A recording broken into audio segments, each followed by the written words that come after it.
Hello children, here I am again with new chapter, that is chapter 10, reproduction in plants.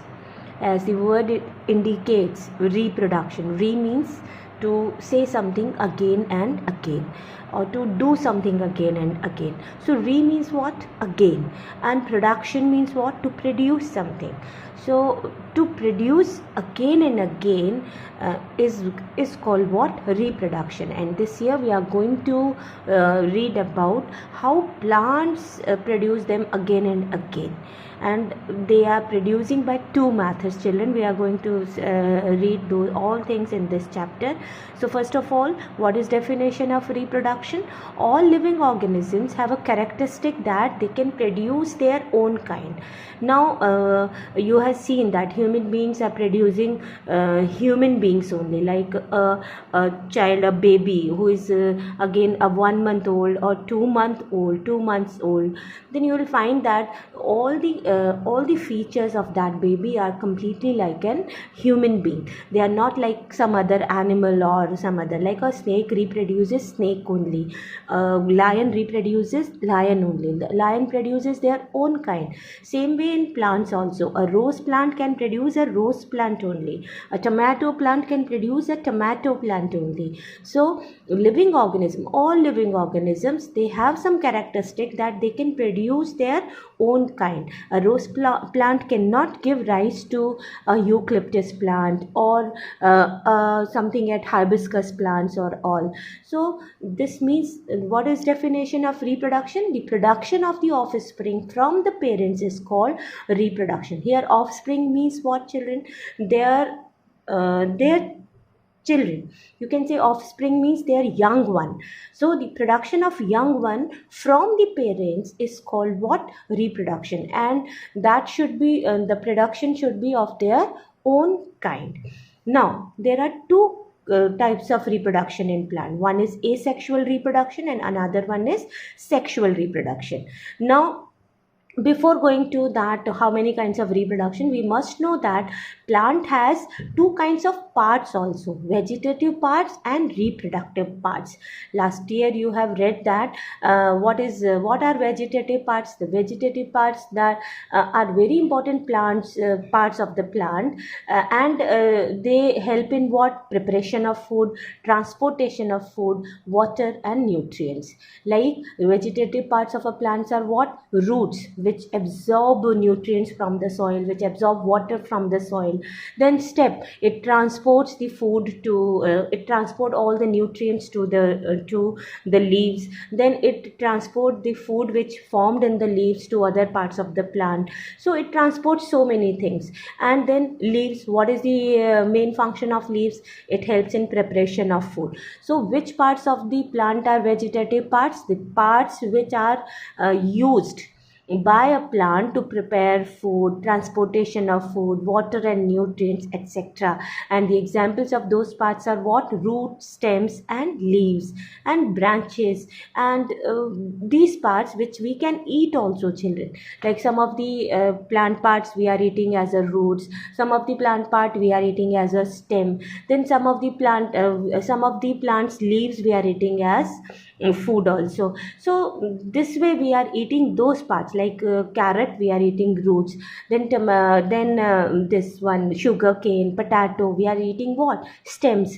Then what about leaves? Spinach leaves, coriander leaves, lettuce and all. What we are eating of those plants? We are eating leaves. So these parts are called what? Vegetative parts. Now what about reproductive parts? Reproductive parts, you know very well that flowers are called reproductive parts of a plant. These are the parts of a plant that play a major role in the reproduction process of a plant. For example, flowers and fruits. Now why flowers are called reproductive parts? Because here only you must know that flowers, no, they contain there are so many parts in a plant, that ovary, ovules. Then there are three male reproductive parts are also present, female reproductive parts are also present. Do you remember all those things, children? That female reproductive parts are what?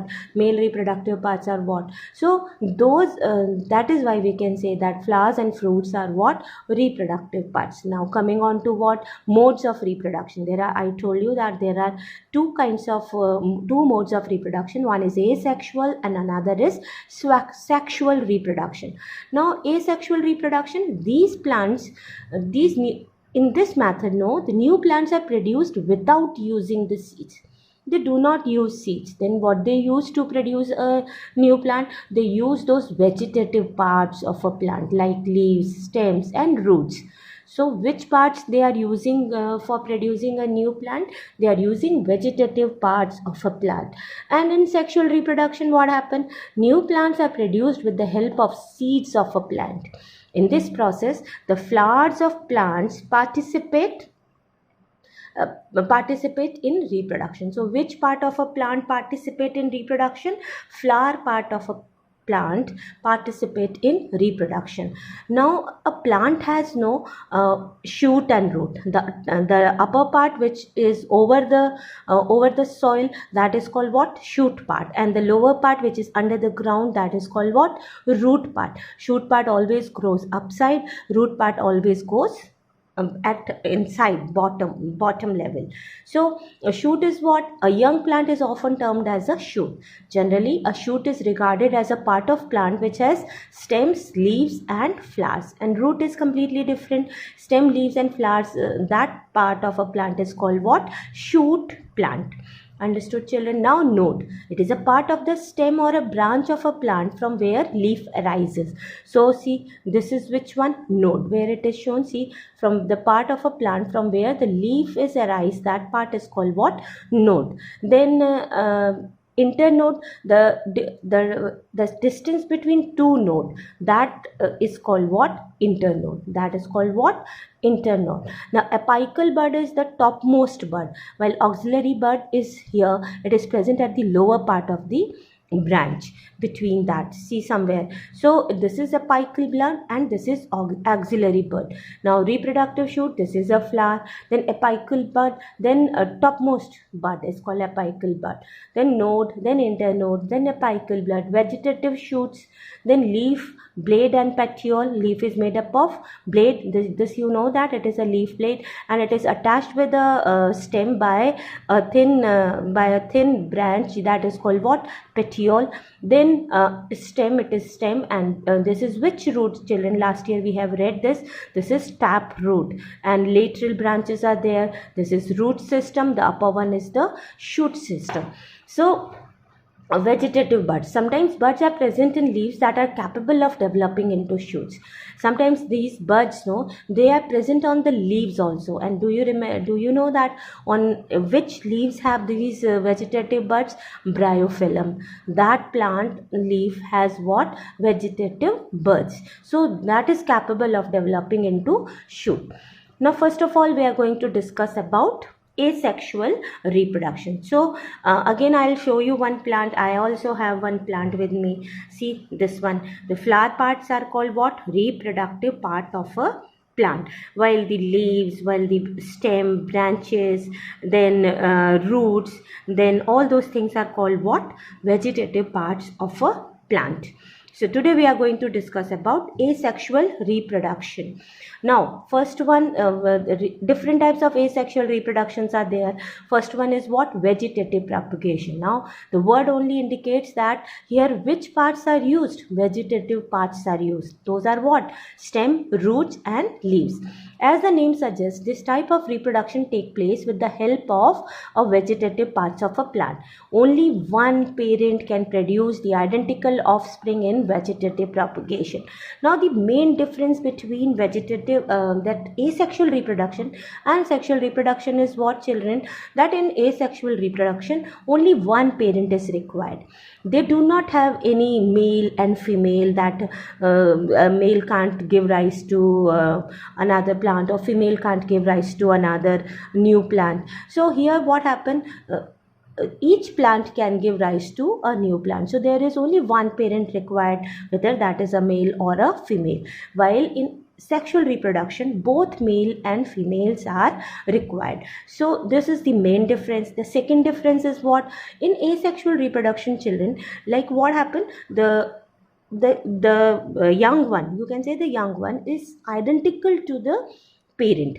The parent, same, it is like same. If a red rose plant branch you have cut and you have put that into a soil, then the plant will give rise to red roses only, and same kind of flowers will be there. While in asexual reproduction, due to that different kinds of different gametes join, and that's why what happened, that the young one may be completely different, or maybe something similar or something different from their parents. So this depends in sexual reproduction, but in asexual reproduction, the young one is completely identical to the parent. Now, here what happened, the natural means of vegetative propagation. Now first one, what we'll do, vegetative propagation by roots. Here see, this is a root. Can you see that swollen root act as a storage structure? New shoot from the bud, and a bud on a root tuber. This is old stem. So this is the diagram of that root which grows into a new plant. Plant that have tuberous root, that is roots which are used as a storage organ in plants, participate in vegetative propagation. In order to grow new plants, these tuber roots are sown in the soil. There are buds present on the fruits that grow above the ground, and a new plant is formed. Example, sweet potato and dahlia. So these two plants can grow from their roots.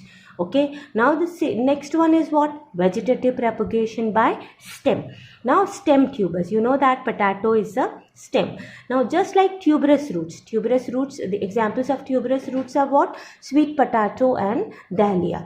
Now just like tuberous roots, some plants have tuberous stems also.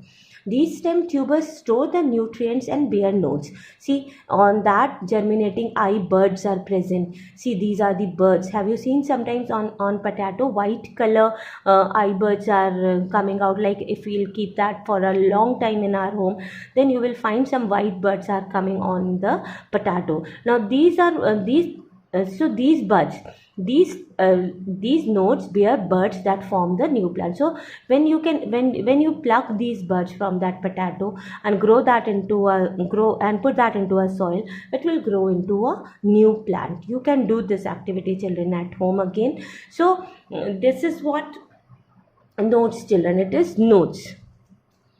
So these nodes bear buds that form the new plant. So in potato, the potato is grow by what? It grows by a stem.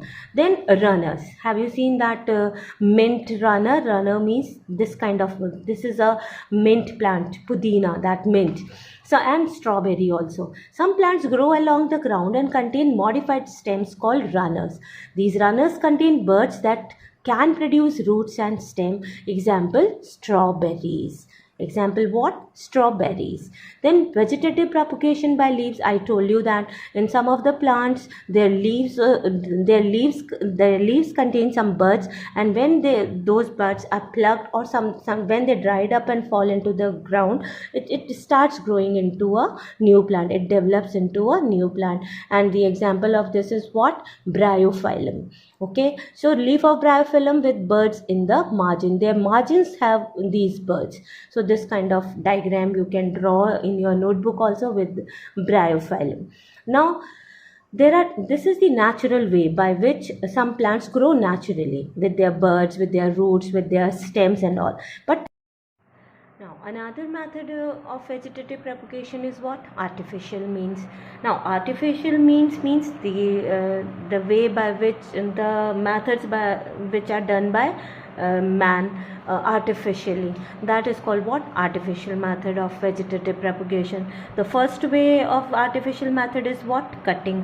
Now in cutting, what happen? Cutting of a plant is taken and then it is planted. So a small piece of stem of a plant having some leaf bud is called cutting. When such a cutting is planted into moist soil, it develops into root and grows into a new plant. And example of this method is what? Roses. Now there are so many advantages of doing this cutting method, children. A large number of plants can be produced from one plant. The first advantage is what? A large number of plants can be produced from one plant.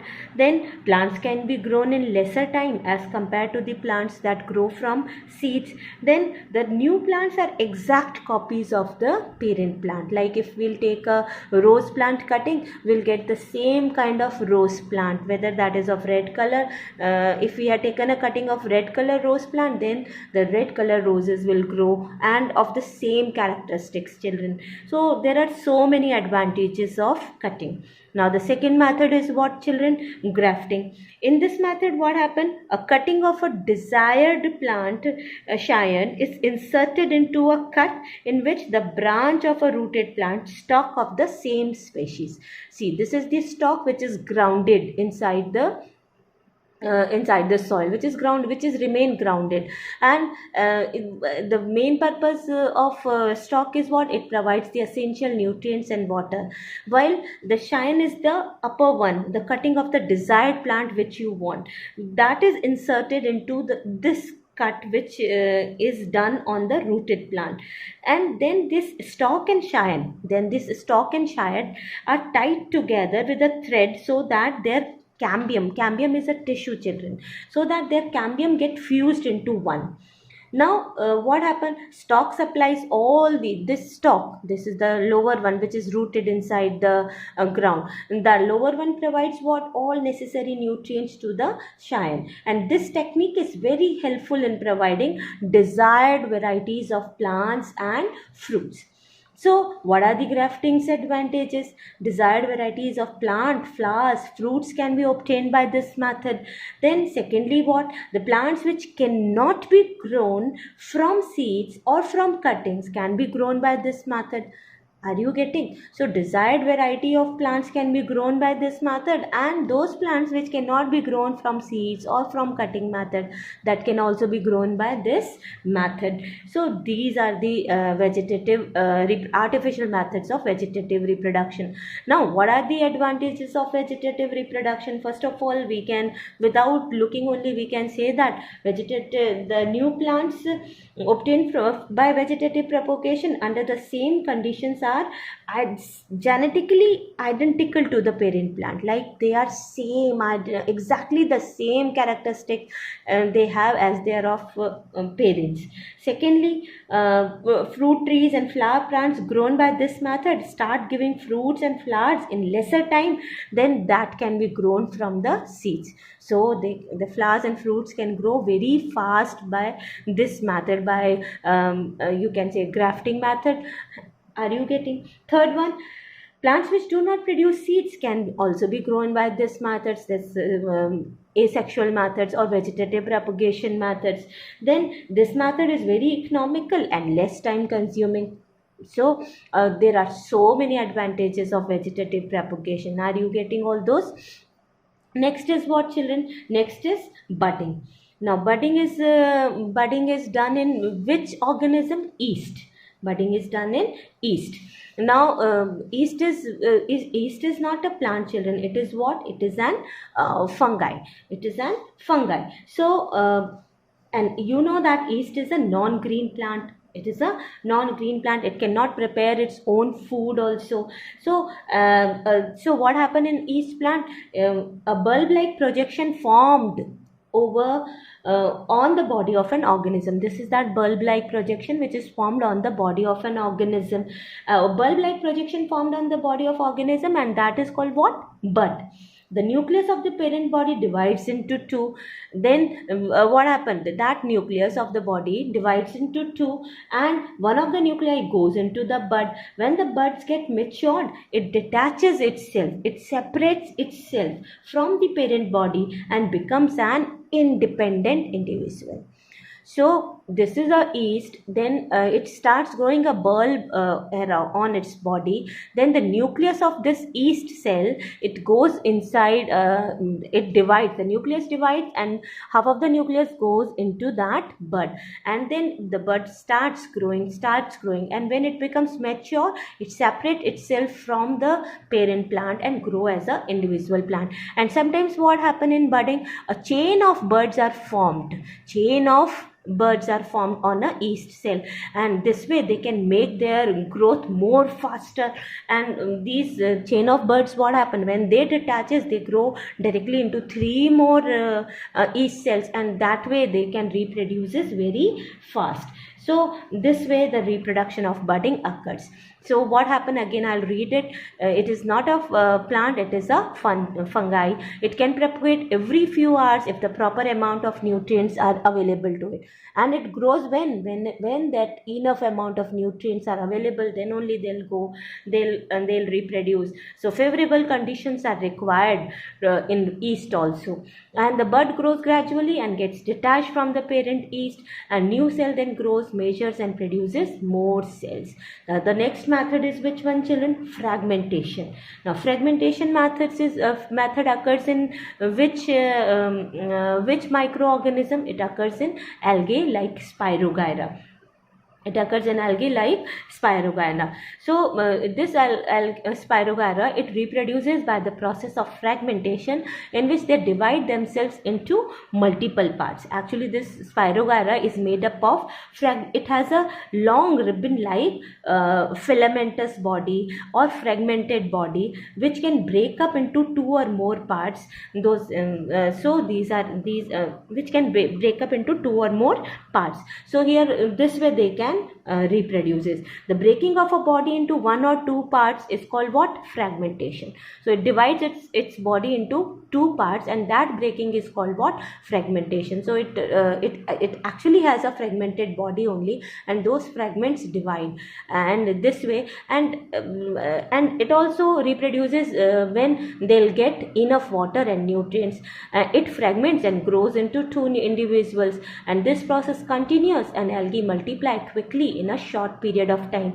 So this diagram is again very important, children. Whenever in exercise, if the question comes that draw a diagram, explain the process of fragmentation, you have to explain that in which organism it occurs, and then you have to draw this diagram. So please go through with the diagram properly. Then next is which one? Spore formation. Now some bacteria, they have what, children? They reproduce through spores.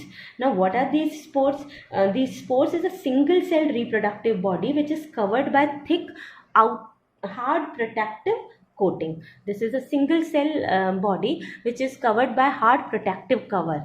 And why it is covered by hard protective covers? To protect itself from unfavorable environmental conditions, like whenever there is extreme temperature and humidity, it won't be able to grow in that kind of temperature. So at that time, this hard protective cover protect these spores from that harsh temperature and humidity. So, and these spores, they always float in air. So as a result, what happens? The spores can travel long distances and survive for long duration of time. Why they are surviving for long duration? Due to this hard protective cover. As soon as they find favorable conditions such as moisture and nutrients, they germinate and form new plants. Examples of this spore formation is occurring in mosses and ferns. So this is the diagram of spore formation. Okay, next is what, children? Next is sexual reproduction. Now, this sexual reproduction, children, it is very important. We read that the flowers are the reproductive organs of a plant. We read it right now, that flowers are the reproductive organs of a plant. Now, this sexual reproduction can occur in flowers, and flowers are of 2 kinds, children. Some flowers are unisexual flowers, some flowers are bisexual flowers. Now, flowers which have both stamen and pistil, like in rose, in brinjal flowers, in lily flowers, hibiscus flowers, petunia flowers, mustard flowers, they have both stamen and pistil. So those flowers are called what? Bisexual. Bi means two, and sexual means both male and female gametes are present, both male and female reproductive parts are present. So bi means two, both sexual gametes are present, so those flowers are called bisexual flower. But when a flower has either stamen or pistil, then those plants are called what? Those are called unisexual flowers. Those are called unisexual flower, either female or a male reproductive part. So female is which one? Pistil, and male is which one? Stamen. So that's why we can say that these plants are unisexual flowers. And examples of unisexual flowers are what? Papaya, watermelon, cucumber, coconut, etc. These are the examples of unisexual flower parts. Now we know that male reproductive part of a flower is stamen, and female reproductive part of a plant is pistil. Now stamen consists of how many parts? Two parts, anthers and filament, while pistil consists of how many parts? Three parts, and those are what? Stigma, style and ovary. Stigma, style and ovary. Now what happened, children? Now what is this anthers? Anthers contain some pollen grains inside it, and these pollen grains, know they produce male gametes. So learn it, children, where those male gametes, which part of a plant produces male gametes? Pollen grains produces male gametes, and pollen grains are present inside anthers. And filament is a long tube-like structure which is present, which attaches itself to the anthers. Understood? Now there are three pistil parts. One is stigma, which is a sticky surface where pollen grains get attached. So pollen grains attached on which part of the surface of female reproductive organ? They come and attach with stigma. Then through the stigma, those pollen grains move inside the ovary through a tube-like structure. That is called what? Style. And ovary contains what? Egg inside it. So female gametes of a flower are present in which part of a plant? They are present in pistil's ovary. So egg is present in ovary, style is connecting this stigma to the ovary, and stigma is a sticky surface where pollen grains get attached. Understood? Now next. Now the how this things occur. Now how the male gametes reach the female gametes and plant? What is the mechanism behind it? That how male gametes reach the female gametes of a plant? Now first of all, there are the sexual reproduction, children. It proceeds through some steps are there. Without those steps you can't move. So first step is what? Pollination. Now pollination involves what? Transfer of pollen grains from anther of the stamen to stigma of the pistil. So the anthers, which are pollen grains are present in anther. Anther of what?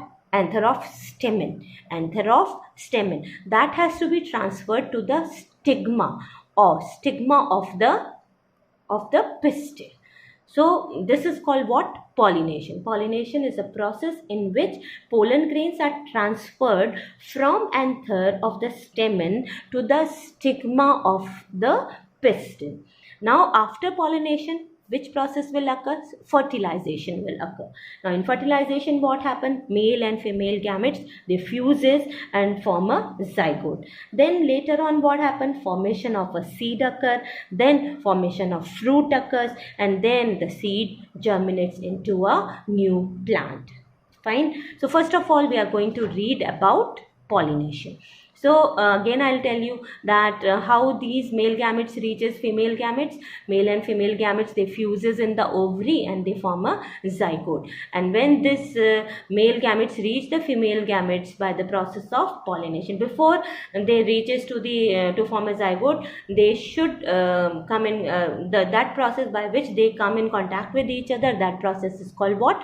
Pollination. Now pollen grains have a tough covering which allows them in surviving in different climatic conditions, and due to their lightweight, winds and water often carry them away to different plants. Sometimes the pollen grains also attach to the insects which carry them to different flowers.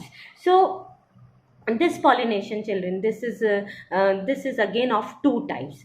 So what is pollination again? Process of transfer of pollen grains from one stigma to the another is called process of transfer of pollen grains from stamen to stigma, that process is called pollination. From pollen grains from one stigma to, this is wrong children,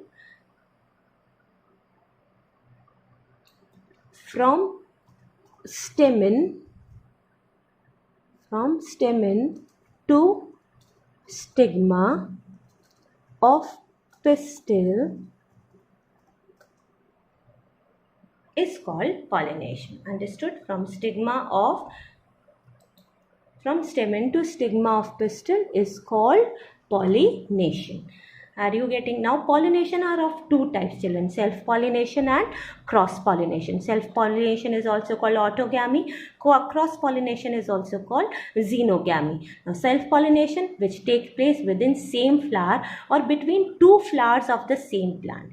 It takes place within same flower or between two flowers of the same plant. See, the diagram is shown here. Between the same flower or between the two flowers of same plant, that is called what? Self-pollination. While cross-pollination, it occurs between two flowers present on two different plants of same species. Are you getting? The species should be same children. Like if your pollination is occurring between rose plant, it should be the same rose plant only. The other plant can't be hibiscus children. So species should be same. And then the pollination which occurs between two flowers present on two different plants of the same species is called cross-pollination. So this is self-pollination when it occurs between two flowers of a same plant or between a same flower, like the pollen grains of the same flower sticks to the stigma of the same flower, or pollen grains of another flower sticks to the stigma of the same plant, same plant's flower, then that is called what? Self-pollination. But when pollen grains of one flower sticks to the stigma of another plant flower, then that pollination is called cross-pollination. Understood? Now this pollination can occur by wind, can occur by water, can occur by insects also. Now pollen grains are still very light in weight. They can be easily taken away by wind from one flower to another. They are so light. So pollination can occur by wind also. Now how the pollination can occur by water? Because these pollen grains, no, they are again very light. So they can, when that rain occurs, when those plants which are growing near the water, they can carry it to the stigma of flower of another plant by water currents also, like in sea grasses, like in hydrilla and all. So through the water also pollination can occur. And you know, pollination can occur by insects also, because what happens when insects know, when they want to suck nectar of the flower, so what happens when the insects get for getting the nectar, they sit on the flower and some pollen stick to their body. Pollens from the anthers, they stick to their body, and these insects, they carry pollens to another flower of the same kind, and when they sit on the stigma of that flower, some of the pollen grains can transfer to the stigma, and that way also pollination can occur. So this way pollination can occur by water also, wind also, and by insects also. And you know that pollen grains are very lightweight, so they can carry they can often move from one place to another place through wind also, through water also, and through the insects also. Okay, now the next process is which process? Fertilization process. Now during pollination, pollen grains are carried from the anther of a flower to the stigma of the same or some other flower of the same kind. Now after pollination, what happens? Pollen grains forms a tube. After pollination, as soon as that pollination occurs, pollen grains starts forming a tube, and when it starts, that tube is called what? Pollen tube. And this pollen tube grows through the style and reaches one of the ovule. So inside the ovary there is an ovule. So this pollen tube grows into size and reaches one of the ovule. And inside the ovule, what is present? An egg is present. The pollen tube enters the ovule through a small opening called micropyle.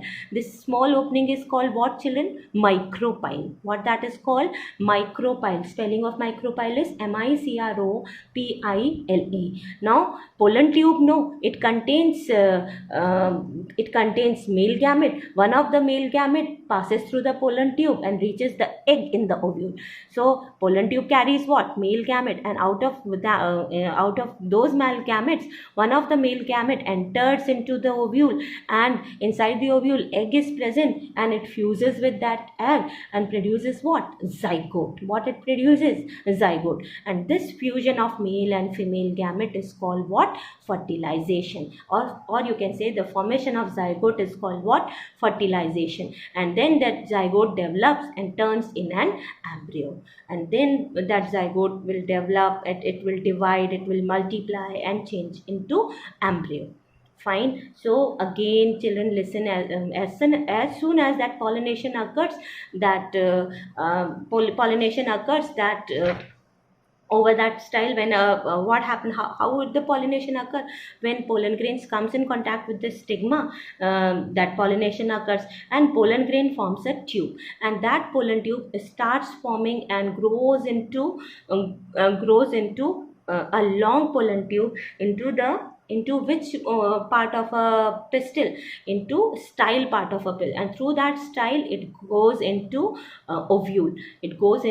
ovule. And there is an entry inside the small opening that it enters into the ovule. That small entry is called what? Micropyle. And inside the ovule there is egg present, and the male gametes are present inside this tube, and then that male gamete fuses with the female gamete and forms a zygote.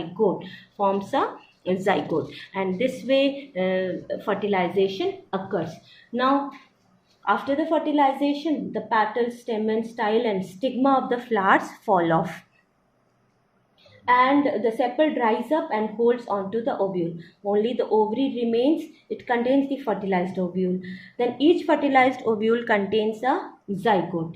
The zygote then begins to divide and forms an embryo. Embryo contains one or more cotyledons which store food for the future, and the fertilized and developed ovule containing embryo is called a seed. Now, so this way seeds will form. Now seeds are formed by what?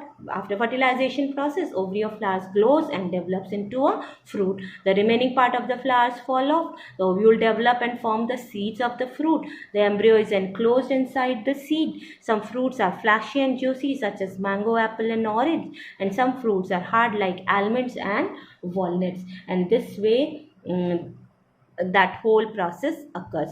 Now so, and after that the seed starts again. The seeds, when seed is placed in the seed forms, and the seed it has a hard covering, and the seed is placed in a moist soil. It starts germinating when that favorable conditions will come. By that germination process, it requires presence of water, then warmth and all those things. Children, you know very well how seeds germinate. And later on what happen? As soon as the seed germinate, now there is one more thing which is required by seeds, and that is what, children? Dispersal of seeds. Now as each plant produces large number of seeds, a part of these seeds can be collected and used for producing seedlings. But some fruits have structure favorable for dispersal by water. Some of the seeds and fruits are carried away by various agents to distant places. Now seed dispersal is again a very important process in the process after that fertilization process, because if the seeds fall from the plant directly under the plant, then what happens? They'll compete for their nutrients, they'll compete for sunlight, they'll compete for water and minerals and all, and that's why some of the seeds will destroy, and some of the seeds will only get enough favorable conditions to germinate. So seed dispersal is again a very important process, and some seeds are dispersed by water, some seeds are are dispersed by wind, some seeds are dispersed by animals and humans, and some seeds can be dispersed by bursting also.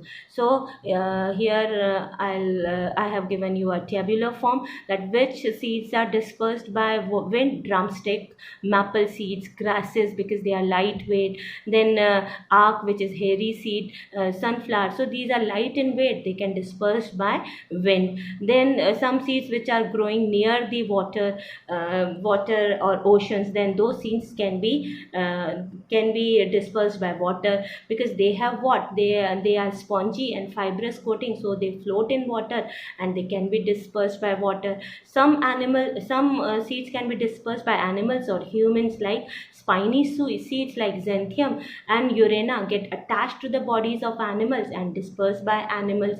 And then some of these seeds like castor and balsam, what they happen when they become dry, they burst and the seeds fall to different, they scattered in different places, and that way also seed that dispersal can occur. So dispersal is again a very important part of this chapter.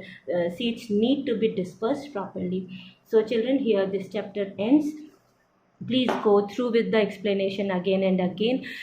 Some I know that this virtual teaching is not explaining everything so properly, but we are trying our best. So please cooperate with us, and just see once or twice this explanation. And if you have any problem, you can tell me in comment box also. You can inform me through the comment box. And so that's all children. Thank you. Have a nice day and stay safe children.